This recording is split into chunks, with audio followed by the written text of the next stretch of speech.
Hello, everyone. I'm Dannzel Escobar. I'm a filmmaker, writer, and head of Filmstreet, a hybrid film outfit which aims to bridge the art of filmmaking and criticism together as a shared dynamic. I'm joined today by Mr. Christoph HOCHHÄUSLER, a well-acclaimed filmmaker whom I greatly admire, as well as co-founder of the film magazine Revolver. His works include MILCHWALD, I Am Guilty, The City Below, Till the End of the Night, and Death Will Come. Mr. HOCHHÄUSLER is known in part for his association with the Berlin School, emerging at the turn of the century in Germany alongside a swath of filmmakers, including Christian Petzold, Angela Schanelek, and Thomas Arslan, to name a few. So thank you for joining us today. It's a real pleasure. Thank you for having me. Yeah. Is there anything you'd like to say to start off?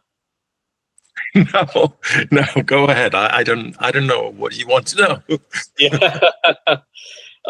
So I think what I want to do here is kind of look at kind of just the broad body of work that you've made and kind of dig into the abstracts of that.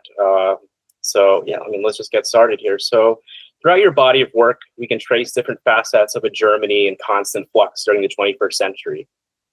From the parents floating in purgatory within their newly developed home at MILCHWALD, to the professional high-rises overlooking Frankfurt and the city below, and to the integration of virtual reality as a capitalist con and Death Will Come, your preoccupation with society's ongoing advancement and how individuals find themselves caught up in those gears is evident. So, I mean, how would you identify your relationship with the present, and how does that inform your films? Well, I think cinema, I mean, when I got into cinema, it was basically a way to cope with life. You could say, I mean, first as a spectator, watching the world, so to speak, or representations of the world, helped me negotiate my own relation to the world. So, I mean, basically, I think cinema is very much, or can be, of course, it's pleasure, but it's also a tool to focus or to dissect things or to make things, I would say, negotiable. You can, because suddenly you have an image or a sound or a combination of those things that you can use to negotiate your own status or your own feelings or your relationship towards others, which in the long run then is maybe society, you know. I mean, like, and as a filmmaker, I think I just continue on this path of trying to find forms and stories and images and sounds that help me to cope with reality in a way, you know. I mean, so I would picture myself as a model builder. I'm like, you know, I mean, I'm like these guys who build little Lego towns, but my medium is not Lego, but it's film. At least that's for me the foundation of things. I'm really curious about how the world works, and I've never had the feeling that I know how it works. You know, I mean, it's just too complex or too hard to grasp, and that's the beauty of film, that you can stop time, basically, that you can go back in time, that you can have a different perspective than humans can have, and I think a big attraction of what cinema is to me has to do with this. I don't know if I really did answer your question, but no, you can. I mean, Lasso me in again. No, that was beautiful. You know, and I kind of find myself in a similar way too, where oftentimes I kind of find myself most drawn to struggle, like things that I struggle with in the world and things that are hard to grasp. That's oftentimes the kind of impetus for what kind of, you know, I start drafting fiction from that. And I mean, do you find yourself kind of similarly drawn in that way where, you know, you start fixating on one thing or the other, or you're kind of reacting to the world? And then, I mean, how does that exactly go within how you develop the concept for your film? So they are very conceptual. Well, most of my stories, I'd say, start with a situation. And I once tried to define what's the difference between a situation and a scene. And I think a situation becomes a scene when it has to change. You know, I mean, when there is some kind of fragility or some movement or some kind of the stability is threatened in some way. You know, I mean, this can be very small things or big things, and so I'm looking. I make notes. I have a whole cabinet of notebooks here. I try to collect situations that have this kernel of movement where you see, okay, this can't stay this way. Something will happen eventually. So, I mean, this can be, for example, the image of a guy who walks on a autobahn, a highway where you're not allowed to walk. Or it can be a story from the Bible, like in City Below, where I started with basically David and Bathsheba. You know, I mean, like, which and for example, in this David and Bathsheba story, what I find so attractive is not that it's in the Bible. It's that it's like an internal question: can you achieve something good by doing something bad? You know, I mean, how to come to terms with this kind of moral exchange. And we are involved in all kinds of exchanges like that all the time. I mean, we basically, and in this day and age, I think it has become so evident that we can't stay innocent in a way. The moment we do something or don't do anything, we are implicit in questionable chains of events or questionable authority or questionable dependencies.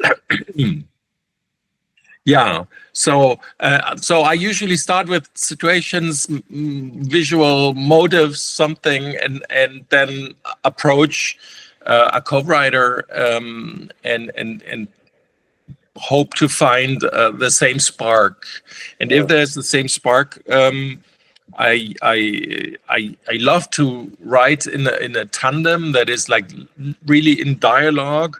So, for example, a lot of my films were co-written by Ulrich Pelzer, who's a novelist, and it's basically just an extended conversation. And that's what I love to do because I like to talk. And also, I mean, it's kind of there's always kind of a competitive angle to a dialogue. You want to come up with a better solution for something. So in a way, I think to have a partner and to suggest things makes you a better writer immediately. At least if you are lazy like me and you can't. I mean, I have written things on my own, but I really enjoy it much more if I have a sparring partner. Yeah, and then once this ball is rolling, I work pretty much within the classic forms in terms of we write a treatment and then we try to get money to write a script, and then there are several drafts and so on. I mean, like it's not reinventing the wheel. It's pretty classicist craftsmanship, I'd say, at least in terms of how I develop my stories. Yeah, and cinema is kind of a slow medium, isn't it? Like it's something that kind of takes a long time to develop. Like it's interesting, you know, oftentimes you'll kind of see films come out just a couple years or so after the kind of initial events that they've like transpired. And so oftentimes it kind of, you know, just the way the production cycle works. I mean, it's like fascinating to me that you like that kind of sparring, that kind of ideological sparring back and forth. I mean, do you think a lot of that is informed by your interest in film criticism? Maybe there's some connection, but I think it's probably my personality in life, in all things. Actually, I like if there's contradiction. I don't like harmony too much. I mean, that's not to say that we fight all the time, not at all. But it's I'm a bit afraid of stasis. I mean, we moved to this apartment recently. I mean, like 4 years ago, and at night it's very calm, which is beautiful. But I'm always stressed out if everyone is dead or something. Like I need this feeling that things are moving. I don't know. Maybe that's my fear of death, whatever. Yeah. But what's true is I mean, I don't consider myself a critic, although I write quite a bit about film. But what I like about this kind of dialogue is that it's always about maybe a scene or a character, and about like the meta level of things. So you basically, at the same time, you design a room and you look from the outside at the building, so to speak. So, and this kind of intrinsic connection between reflection and creation, that's something that really interests me or speaks to my particular character. It kind of reminds me of an exercise that I remember hearing Christian Petzold talking about once when he was, going to school with the, I guess the original Berlin School cohort. Apologize if I keep bringing up that term because I know. No, don't. I have no quarrel with it. Yeah. Combated, but I know he had mentioned exercises, I think with Harun Farokhi, where he would, show them different films, and then literally one of the exercises was to draw like a floor plan of the scene. And so that kind of, is evoking that same idea too, where you're kind of looking at like the objective reality, something, and then imagining like all the different scenarios that could play out there. You're not just viewing it purely in the abstract way, you're kind of attaching it to something that's like real life, something that we can kind of grasp onto. So I find that really fascinating. Yeah, I think Farokhi is a good talking point because he was really this very sharp mind, but he always had the feeling that it's that this kind of analysis for him is creation, and analysis for him is very it's a very joyful thing. I mean, to think is not dry and I don't know because I mean there's a lot of false description of cerebral cinema that is like nothing is happening and people are so smart that you can't, I mean, this kind of bullshit, because I don't buy it at all. I think all creation is equal in a way, I mean, like, there's always a multitude of perspectives on ideas, on visuals and so on. And for example, you decide to shoot a scene and where to put the camera. You can put it here or there. And there are some people who think there's only one possibility, but I don't think so. There might be one possibility in time, and that's a good thing, that there's a time stamp on a film, because otherwise you would change it and change it and change it. Yeah, I don't know how it is in film schools internationally, but I know here in the US, we're kind of plagued with this sort of like rejection of like, ivory tower intellectualism. And so oftentimes when you go to these film schools, they kind of teach things in kind of one way, like that there's an ideal kind of way that you can block a scene. There's an ideal way to write a script. And obviously that's also tied to the fact that, we have this very vast commercial industry. And so oftentimes that kind of informs things downstream. Yeah, but if you look at film history, also at the most successful films, you see that there are no rules actually. Yeah, and that's a good thing. I mean, it's really sometimes ridiculous. You have meters and meters of literature on how to do a script or how to shoot something, because there's no law. There's nothing. There's actually basically nothing. Nothing is written. Nothing is stable. Cinema is as unstable as life. Yeah. it's frightening. I mean, that kind of loops back, though. I mean, it's all ultimately, it's all projections of life, kind of, and we're kind of just seeing these different views of it. So I want to kind of go chronologically here, just kind of tracing your career from the beginning to most recently. So in the early 2000s, as you and your colleagues emerged, we also saw similar waves of talent sprouting globally in Korea, Thailand, Romania, Argentina, France, and so forth. So films like yours, Angela Shanelik, Pichapong Resethacool, Christian Munju, Lucretia Martel, you know, they all displayed a fresh re-examination of our relationships to people, places, status, and identity.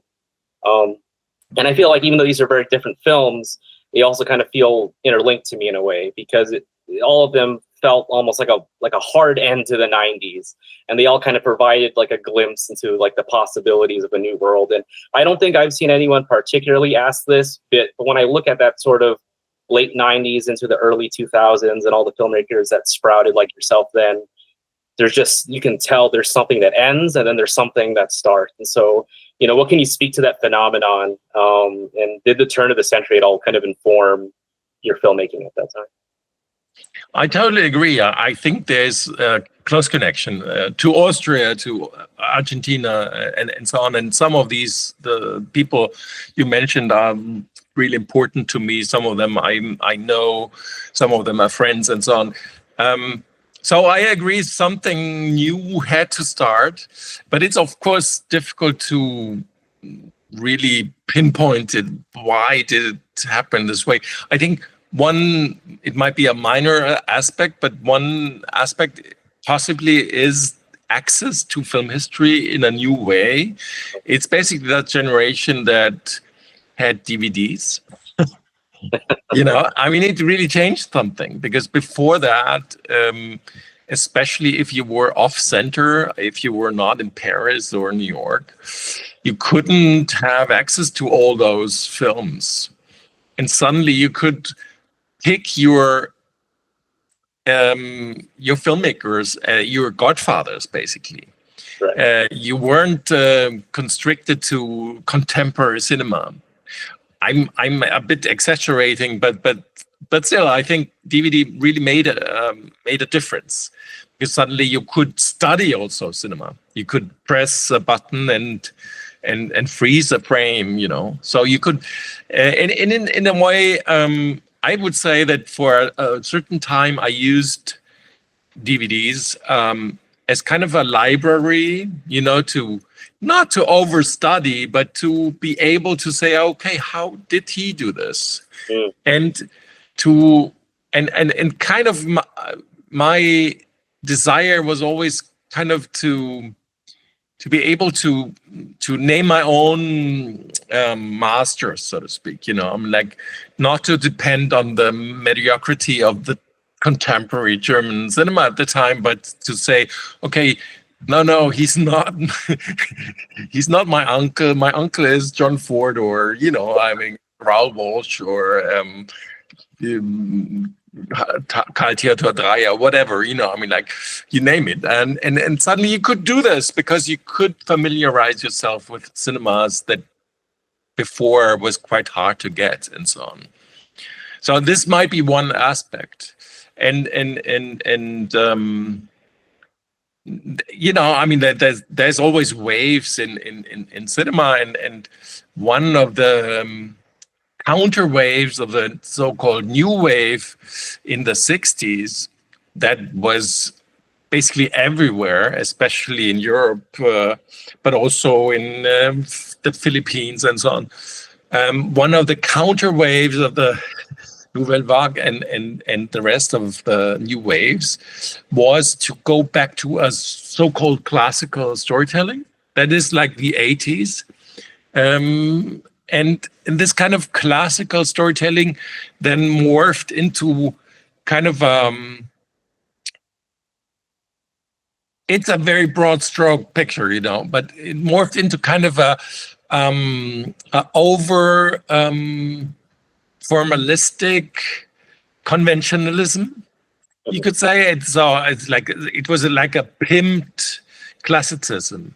I mean, this is what Bordwell then called intensified continuity style, but informed by commercials directors from the UK, for example, and so on, and to a point where I'd say but basically it's each one is on its own, but where we had the feeling that these forms are being used to a point where they don't mean anything anymore.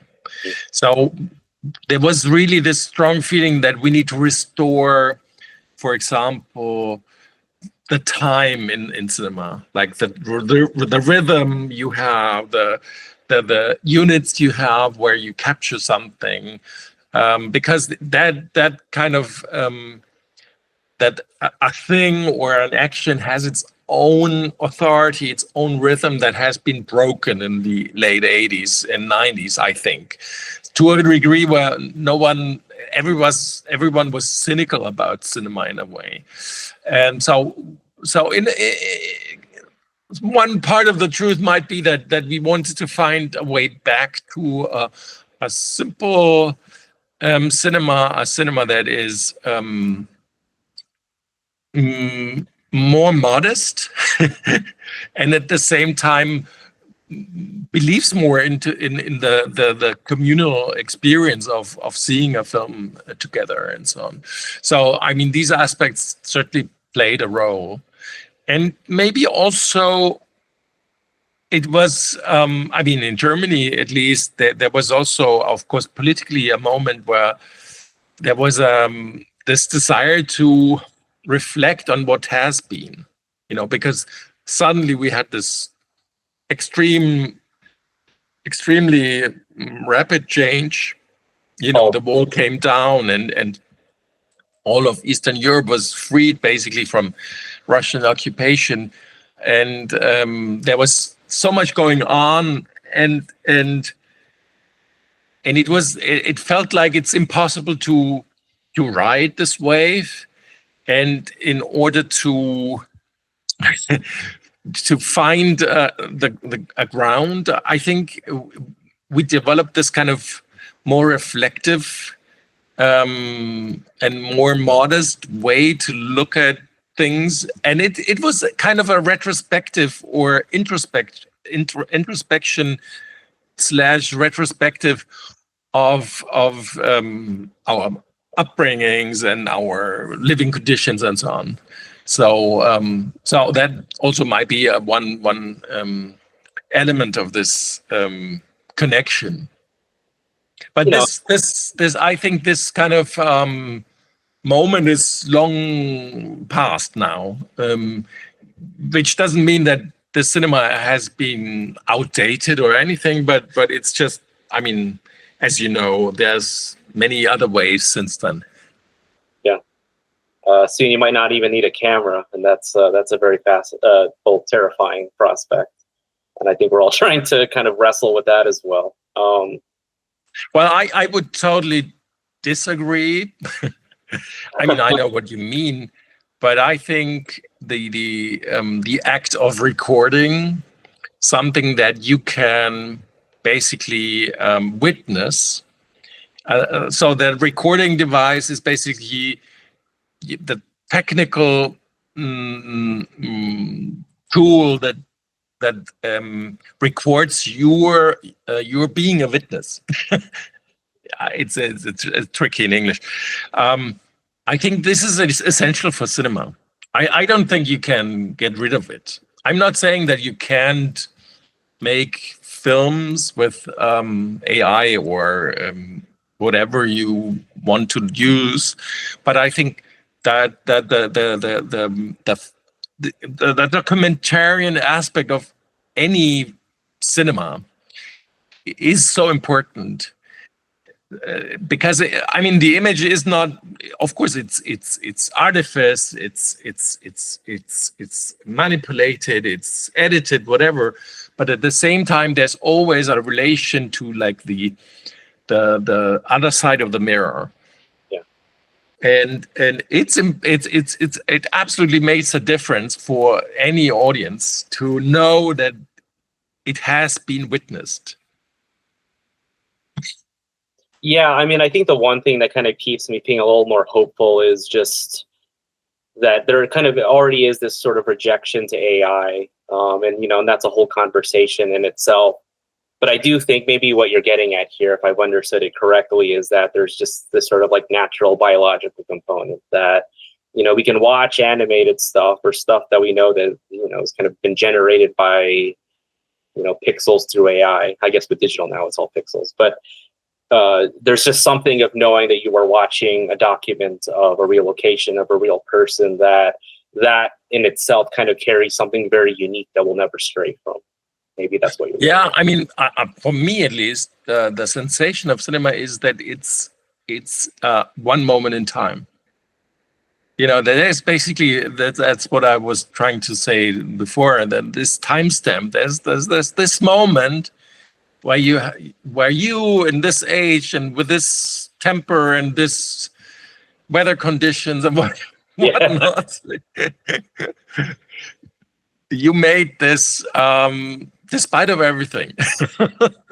That's the beauty of it. I mean, that's the beauty of it to me. I mean, the thought of making something entirely generated within a computer, I'm not so interested in. But for me, like the beauty of it is like the chaos, right? Like you write a script and you have these ideas of what you want to do, but then when you actually go out there, it might be windy and you might have not been able to see that in the forecast, or you might have some people in the background that you didn't expect to be there, and like that in itself is kind of what makes it so. And that's what I said about by dialogue and conflict. Yeah. Basically, your concept needs to go into conflict with the moral.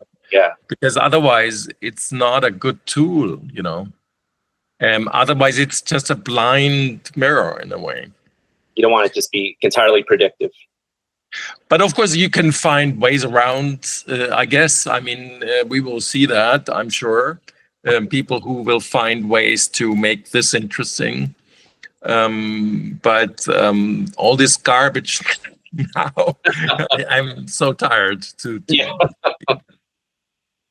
I'd like for there to just be, I know, like I noticed when on the EU website, you guys have all those strict regulations on whether you want to like have access to cookies and all this stuff. I feel like we should have something like that, but whether you want to be able to see AI content or not, just Right, exactly. Yeah, it would be great to have an ad block for AI content. Yeah. So something I've noticed, like in your work, is just a very striking use of location. So I think this is kind of a good segue. I think about like the rest stop in MILCHWALD, the corporate towers in the city below, and all these interior spaces that you've chosen throughout Death Will Come. So what is your relationship to spaces, and what do you look for when location scouting? I do know that your background is in architecture, yes? Yeah, it's I studied architecture, but never completed. I'd say that the things that drove me to studying architecture are still alive, and basically they have their space in cinema. Cinema is dependent, at least the cinema of old, is dependent on the physical space, and so we need to find objects or people or creatures or whatever that are like suggestive, that are like suggestive of what has been before, because we want to know what's next. I mean, we as a species, we want to know what's next, and that's why we need to know what has been before, and that's why we need to have markers or buildings or trees or anything that basically display time. And buildings are an interesting tradition, I think, because they basically usually are older than us, and they usually display also all sorts of other thinking, other traditions, other ideas of life. Because if you build a building, it's like you write a script, you have an idea of what life would be, and then life corrects the building and says, no, we don't use this entrance, or this staircase is too steep, or whatever, I mean, like, so in a way, architecture is always in conflict with life, and that's how it becomes telling. So I mean, so I'm especially interested in space that tells us about human life, the past, so to speak, and about possibilities. I mean, basically, I think cinema should be about those questions: what is real, and what is possible? You know, because we want to know what's next. So what could happen? What could happen to the U.S. in, you know, whatever. Yeah. So I think in that sense, it's also always a political question. What could be, you know? So I think space is one possible means in cinema to be interested in that aspect. So because of course you can have an image like those we are watching now. I mean, bland, where basically nothing much is Yeah. in terms of patina visible. You know, I mean, you don't see much. Has there been stains on your bed or whatever? You know, I mean, that's beyond the resolution of this crappy computer. But in cinema, it could be interesting, you know, to see that and to see, okay, there has been something before, you know, like the director in Inland Empire says, that it failed before, you know, the remake, you know. I mean, basically that's what life is about. It's all bad remakes of lives that failed before, you know, because it's always ending. That's kind of So yeah, I think architecture is very interesting, and not only architecture. I mean, space as also as something that we as humans know so much about, even if we don't speak about it. You know, I mean, I'm always. I used to have this friend, and she had this minor flaw. It's not even her flaw. It was just she didn't feel personal space. And it was so interesting because everyone was annoyed just because she was too close. And that's how I realized, oh, there's so many laws and rules we don't even speak about. We don't know consciously about, but everyone follows them. You know, how to, for example, what space do you leave towards a foreign person or a person you don't know yet? Or how do you show that you are together with someone? And where do you stand in a room where there's all people you don't know and so on? I mean, that's all spatial. So I think we all are experts in spatial decisions, basically. And that's what cinema can take advantage of. yeah. I mean, like I think there's a beauty when you talk about the you know, the sort of the repetition that we just kind of keep repeating things. But I think that's kind of the beauty of that, though, is that it's our way of kind of continuing to grasp the world as it changes. You know, that we're kind of tethered to archetype, and we're tethered to genre because it's something that changes with time. You know, it's not exactly the same. You can have the exact same premise for a movie, shoot it, you know, one time, and then you wait 10 years and you shoot it again. Then it's not going to be the same thing. Yeah, yeah. That's why I'm actually kind of not opposed to a lot of remakes, because I kind of view it with that kind of lens of, you know, like I think I just saw news that they're going to make another Scarface movie, you know, and I'm like, I'm not against that, because let's see what that can be interpreted to in this world that we're in now. Right, right. I mean, and especially if it's done with the same freedom as Scarface 2 towards Scarface 1, you know, because the De Palma film is quite different from the Howard Hawks film. Yeah. So if there's the same freedom, wonderful. Yeah. So speaking of genre, so when we go from The City Below to Lives of the Victors, there's a very noticeable gear shift, I noticed, aesthetically and formally for you.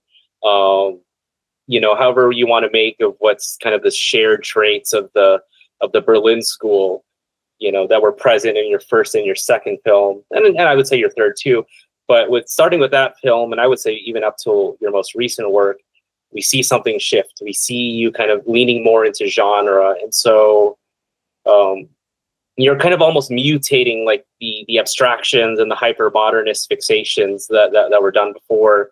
So it's not like you're rejecting it; you're just kind of expanding upon it. So, I mean, how valid is this? And what kind of motivated you to go in this direction? Yeah, I mean, for me, it was always a desire to make different films. I'm very much unlike like Angela Schanelek or Christian or Petzold or Thomas Aslan you mentioned, or many others.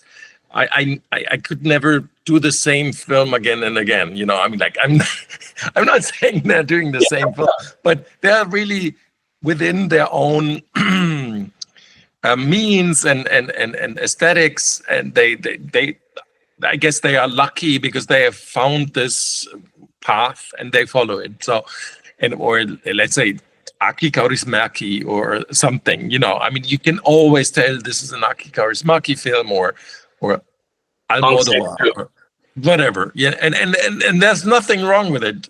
Don't get me wrong, but I'm not the guy. I would love to do different films. Of course, I mean, if you look back and then you see similarities and there might be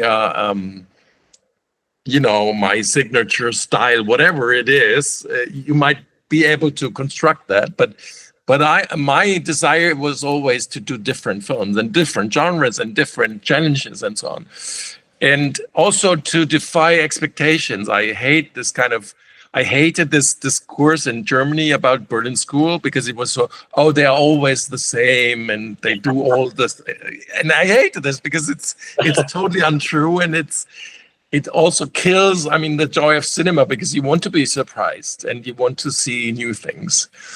And there's also another thing about genre that I'm interested in is the playfulness, because genre is basically it's a wink to the audience and say, okay, the elements. I will show you a way that you haven't seen with the same elements. I mean, it's like a magic show.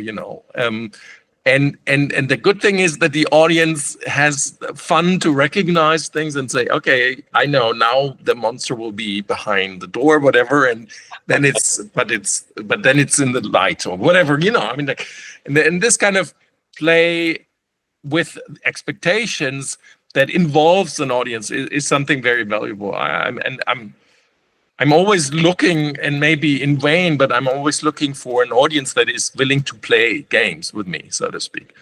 So that's one reason. And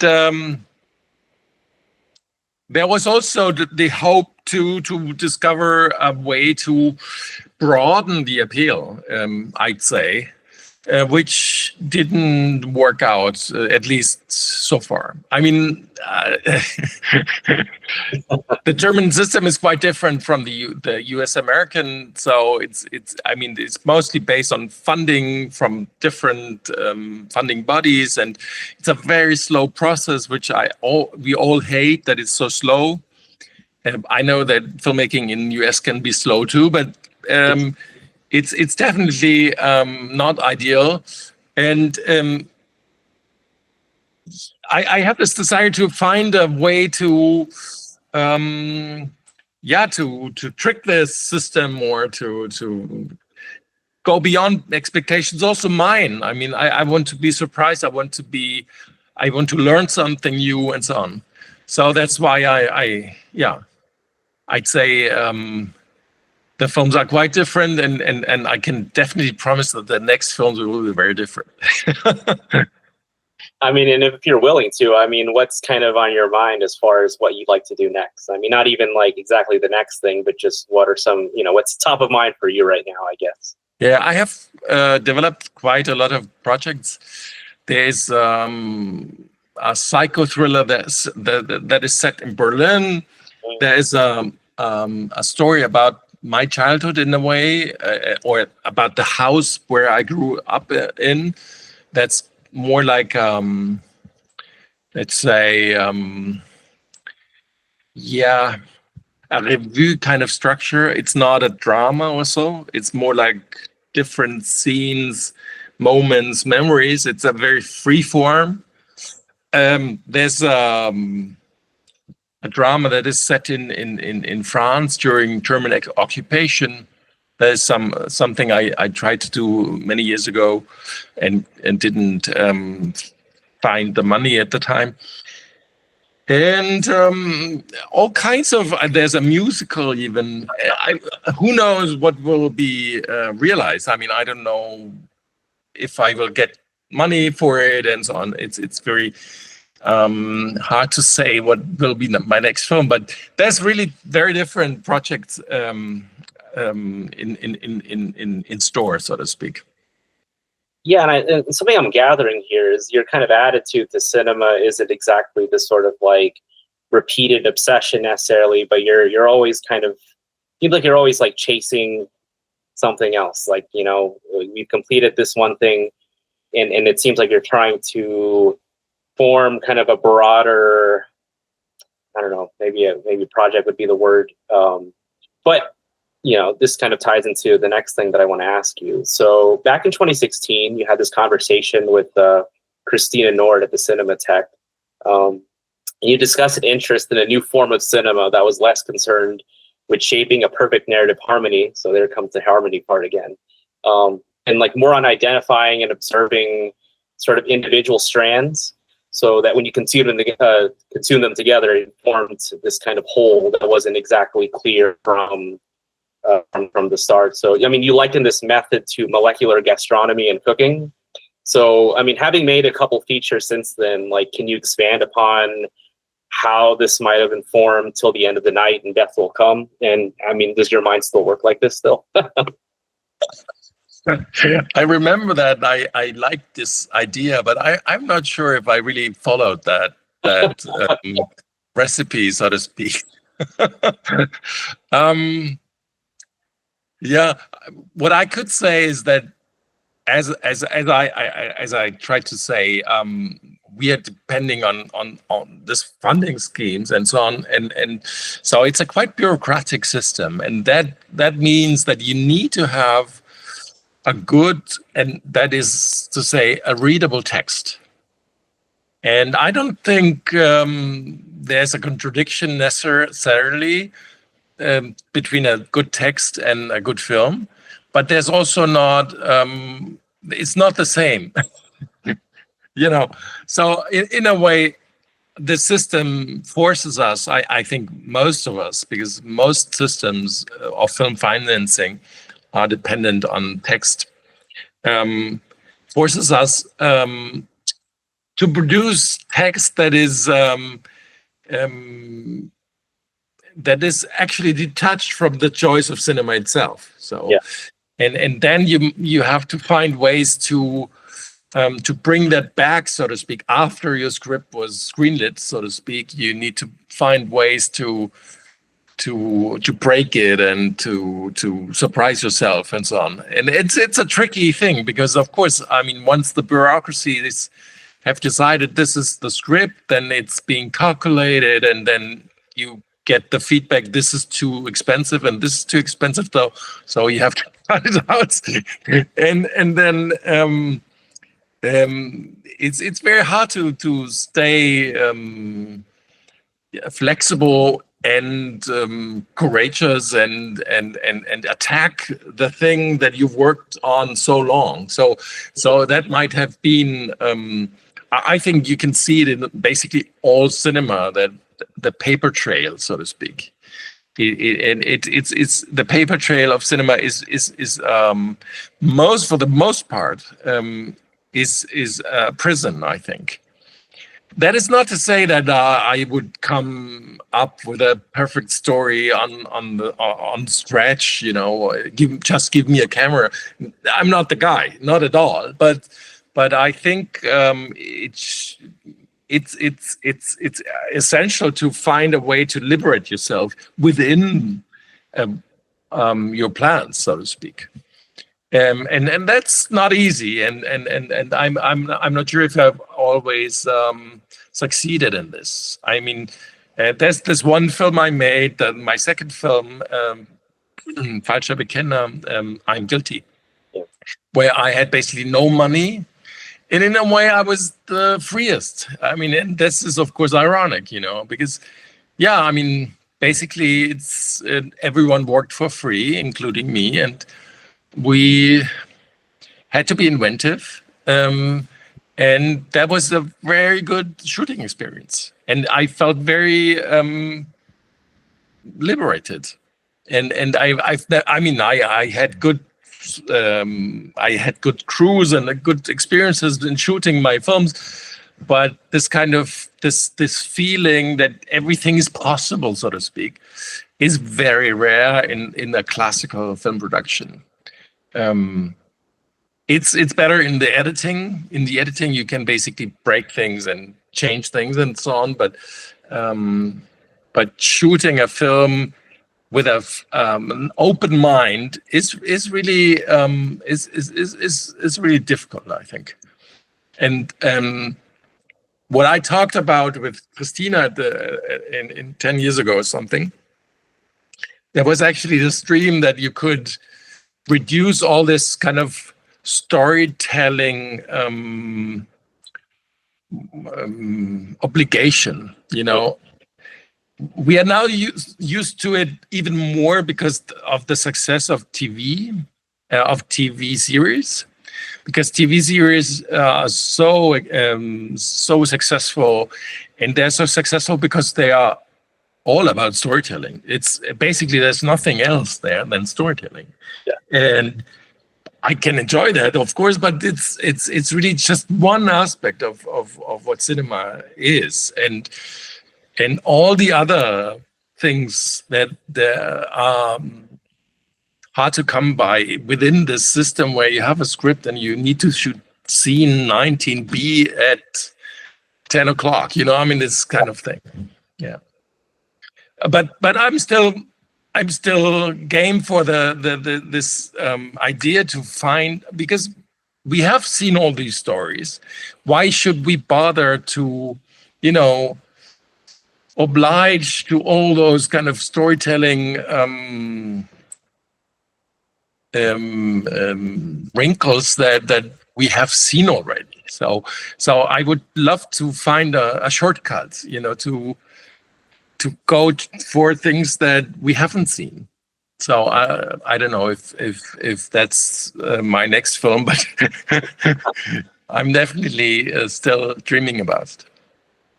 Yeah, and I've heard you kind of air this frustration out many times that you think that the contemporary cinema is too literal. And I mean, this has been going on for a while now. I feel like I've heard this from you. I think, since there's another panel I watched you on from 2014 with the Deutsches Haus, and that was you and your colleagues, and you mentioned this. And it's funny because that was 2014, we're 2025, and yet I still feel like it's not just that it still applies, but in many ways it's gotten worse. That cinema is kind of, that there's less imagination, that it's kind of crystallized purely into just like an information delivery system. So obviously, if you look at like history, we know that these things don't last, that nothing lasts for too long.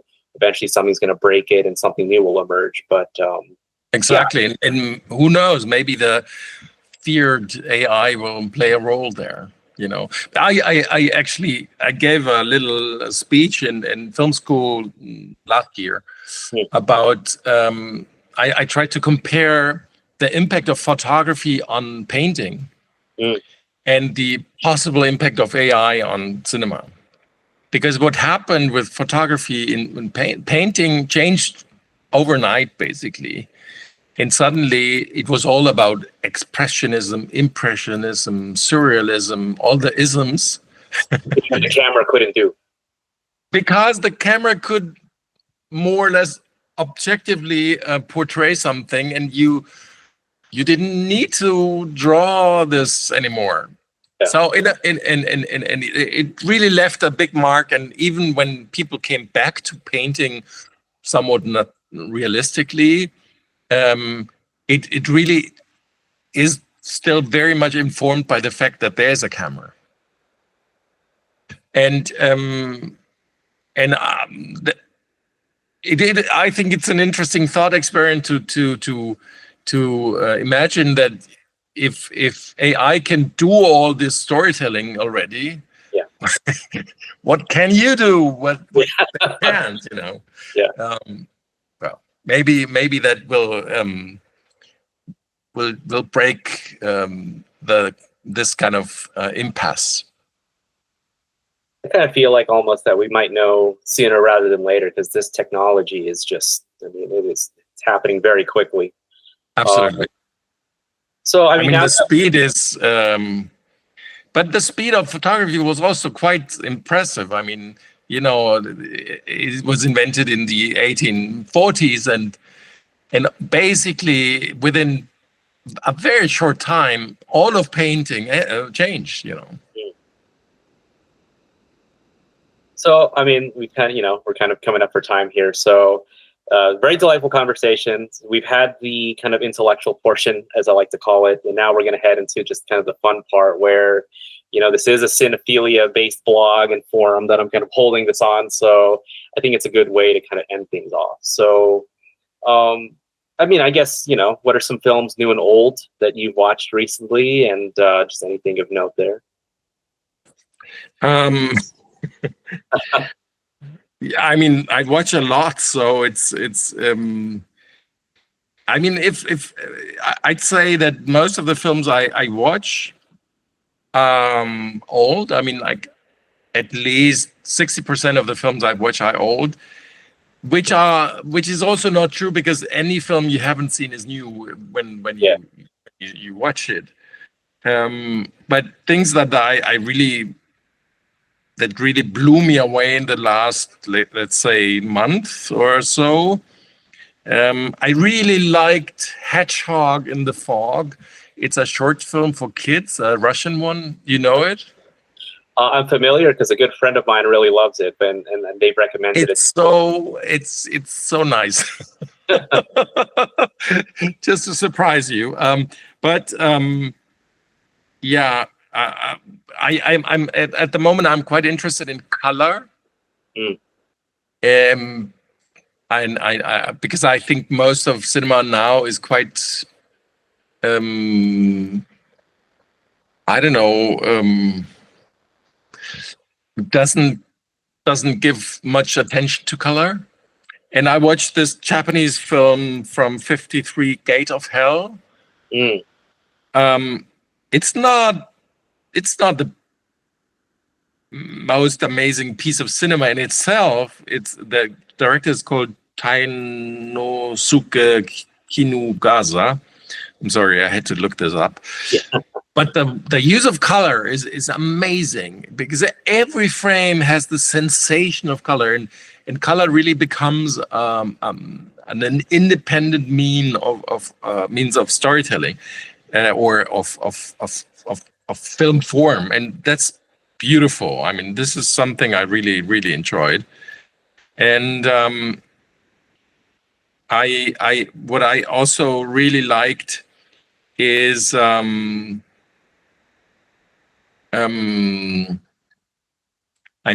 scrolling through my list. Jacques Becker is a favorite of mine, and there's a film called Antoinette. It's from '47.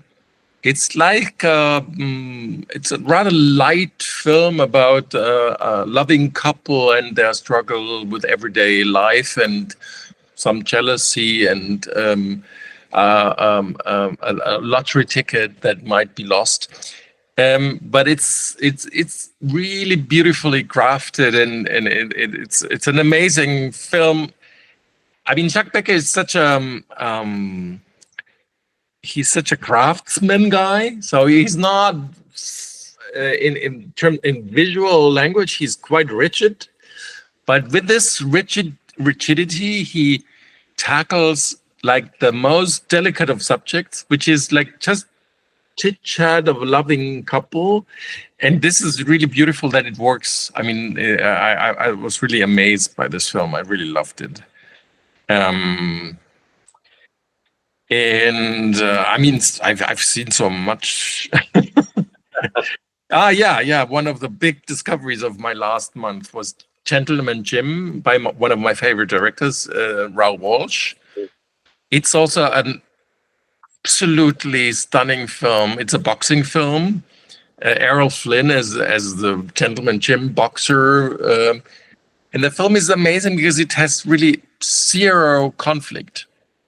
I mean, because all these rules that you need conflicts and someone has almost to die, and especially in the boxing film, but nothing. I mean, he's really just from one success to the next.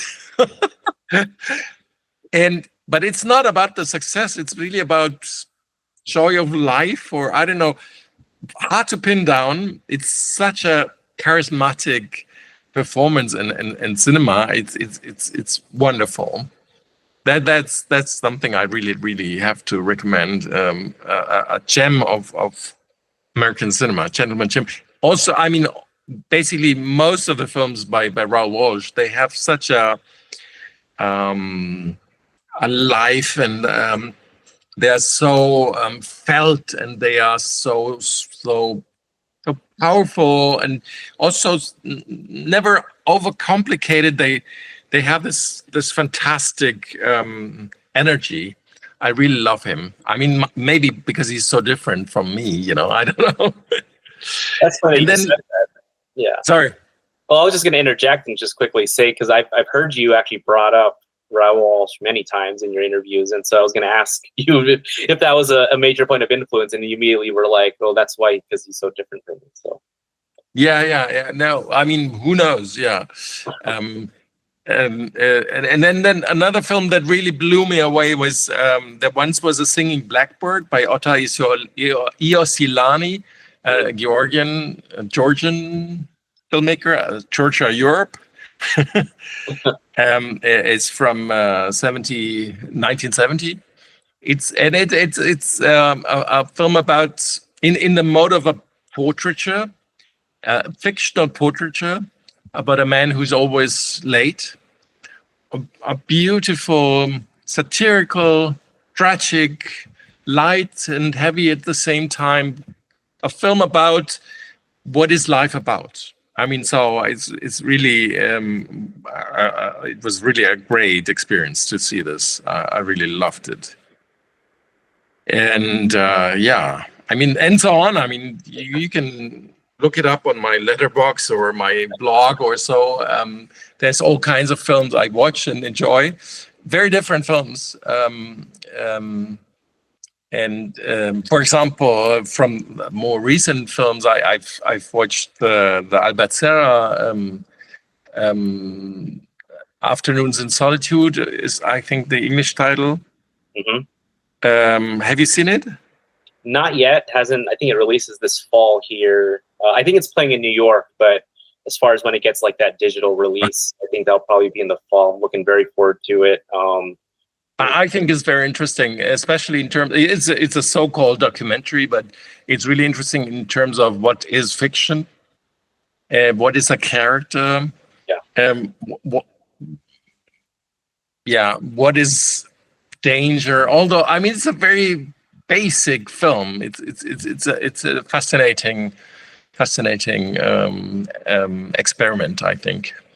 I know what you're getting at because I saw his last film, Pacifiction, with Benoit Magimel, and I remember seeing clips of Afternoons of Solitude in the trailer. And I know going in that, it's a documentary, but it's funny because if you observe them back, you're like, they almost look indistinguishable. Unless it's documentary, it's like he filmed both of them the exact same way. So there's like a blurring of the lines there. Yeah, I mean, basically there's always a blurring, but just people usually try to create the illusion that there's a difference. Yeah, I mean, like when you mentioned that you watch a lot of older films, because this is kind of the last part I want to talk about here, and I want to plug your own blog, Parallel Film, which I recommend everyone reading. It's a fantastic follow. It's in German language. I'm sorry. Oh, yeah, we have Google Translate. I know that's not perfect, but it's something. Yeah. And there was a blog post that you'd done last year where you had quantified your viewing habits, and you came to the conclusion that most of what you watched was usually from the 30s to the 70s, and also what you really liked. And then afterwards, it starts to be a rate of decline. So So you bring up like Albert Serra, and I don't know if he's one of these people, but I'd really like to know then, like, with your fixation on older film, let's say, who are the contemporary filmmakers working now that you think are like really doing it for real?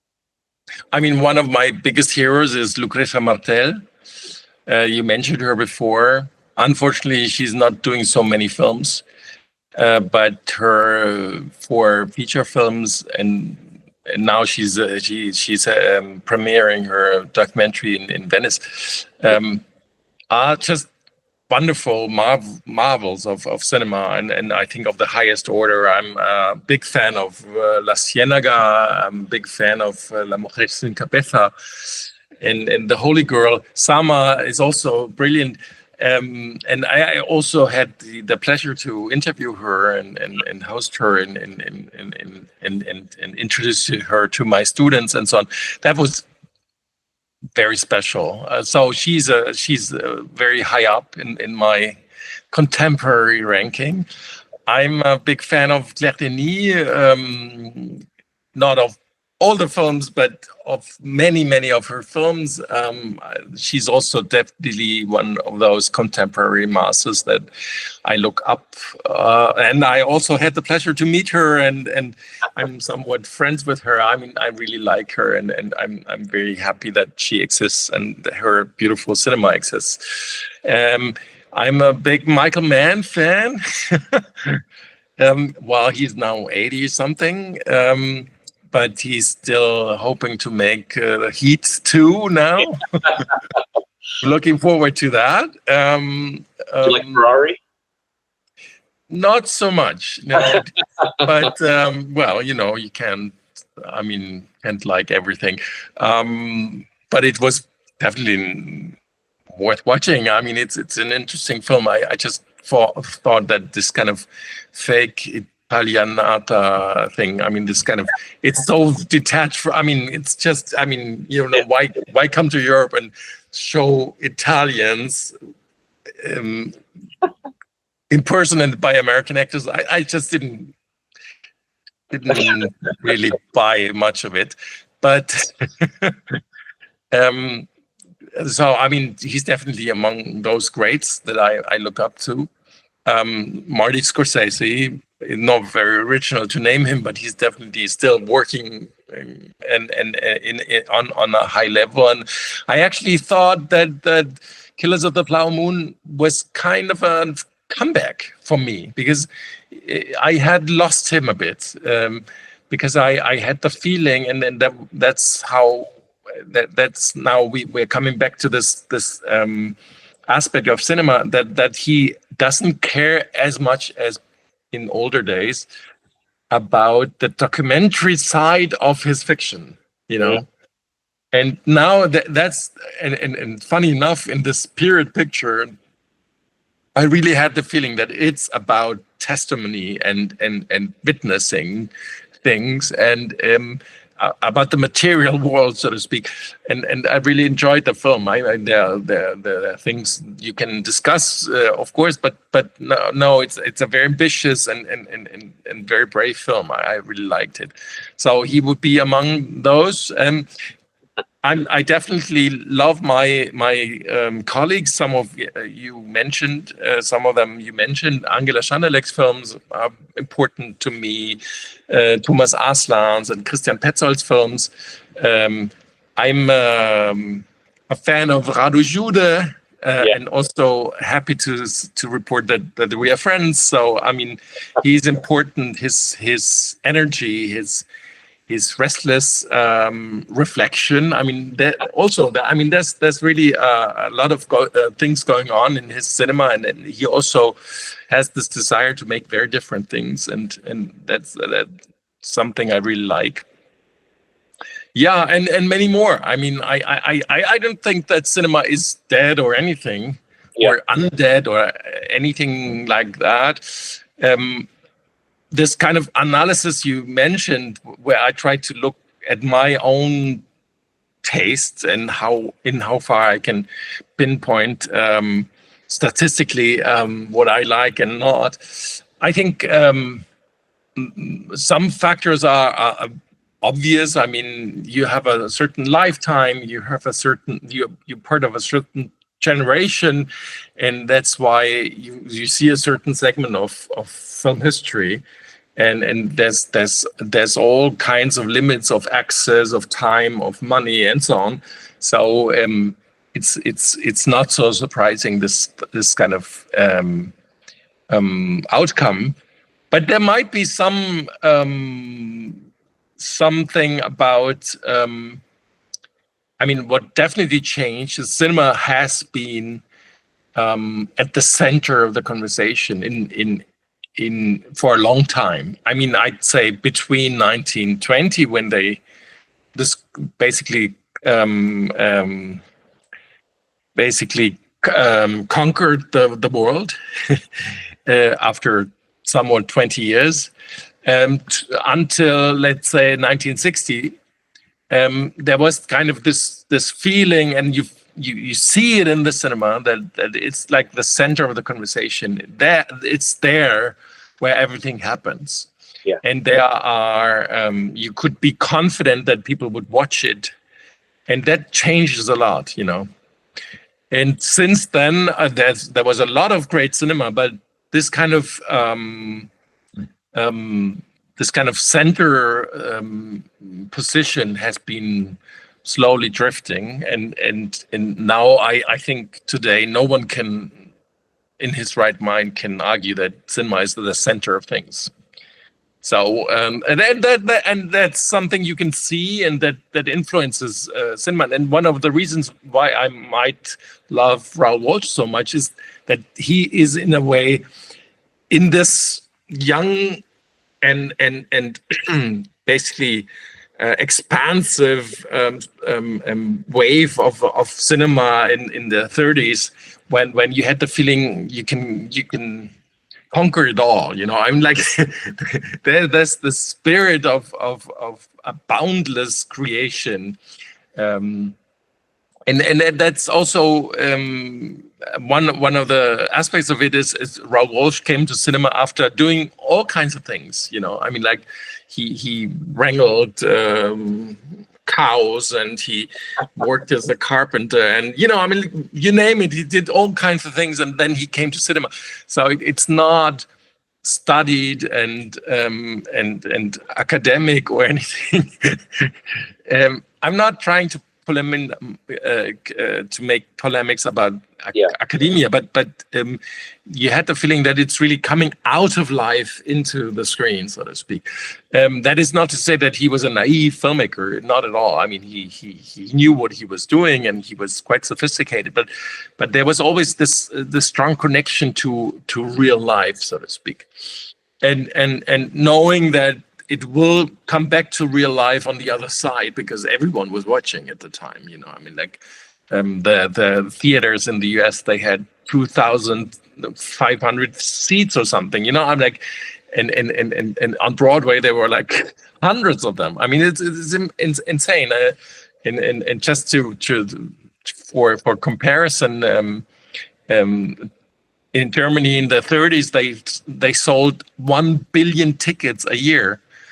You know, I mean, like, it was really an everyday activity, basically, and that is lost, and then you can mourn it, but it doesn't make sense. I mean, it's just a fact of life, so to speak, and we are in a different phase now of cinema. So it's hard to think, though, that cinema will ever die. I mean, to me, it's really kind of almost like the great document of life, and so, you know, obviously, like, you know, I think about, like, in the, you know, you mentioned the 60s, but, you know, like when TV sets started to kind of enter the homes, I know that was like a massive threat to the theaters. And I bet if you go back then too, there was all this stuff being written by critics and journalists alike. Is this the death of cinema? That was a long time ago. And then, you know, I remember, like, in the 90s, Michael Almereyda made this film called Sundance 95. I highly recommend it. And he shot on a Pixel Vision camera. And he's just interviewing all these different filmmakers that are at Sundance that year. And something that's very fascinating watching it now, 30 years on, because all the filmmakers are in there, you know, Todd Haynes, Greg Araki, Abel Ferrara in there. So many of them are just depressed because they think, oh, you know, we're at the end of it. The cinema's going to die. I don't see much of a future here. And yet we've continued 30 years past that point. So I always feel like when you are in this medium, there's always that sense of it ending, and yet it just continues on. It's true, and then there was actually people at the very beginning who said that it has no future. I mean, it started basically with this prediction, and every 5 or 10 years, people say it's dying. You know, Yeah. Since 1895. Yeah. Yeah, no, I'm not saying it's dying. I don't think it will ever die, but it has not the central place it used to have, for better or worse. I mean, and it will, and it's visible in the films, I think. This knowledge that, you know, you can't be sure that people are watching. A lot of films have a lot of exclamation marks, I think, because they are so unsure that people will watch, so that they every 5 seconds they do the watch me, you know, I beg you, and which is never a good idea to in you know, in love. If you do that, you will not be successful, you know, if you don't trust your charms. That's like it's like the Marvel movies. They're always trying to, you know, but then those are kind of fading too. And so, I mean, we're really in a truly interesting place here. Sure, yeah, sure. But I'm not too afraid. I mean, I know I started this off with you know, me being terrified of AI, but I think when you were particularly talking about how photography changed painting, I mean, I had never thought about it that way, and I mean, that's something now. it's kind of just lingered in my head since you said it, and I think there is something to that, and I think we're going to see sooner rather than later something shake out. And so, you know, if anything, I'm just very excited about everything. So I think it's during these moments when things are very unsure. Like, I can tell you right now, being in the United States, a lot of kind of big industrial filmmakers in Hollywood are kind of likening the moment to the 1960s. You know, when, you know, Hollywood kind of didn't know how to make money anymore, and audiences were kind of waning and finding other things to get into. They were getting into music. And then, you know, kind of look what happened afterwards. And so I think that kind of anticipation that we have right now is very stressful. But that's just kind of the feeling here. I mean, I don't know if it's exactly the analog is the same where you're at exactly. But I think the big difference is in the 60s, there was this society in flux. I mean, people were looking at new things. There was this optimism, you know, and we have now it's quite the opposite. I mean, it mustn't be correlated, but yeah, you have this descent in fascism in US, and not only in US, and we will see what this will mean for cinema.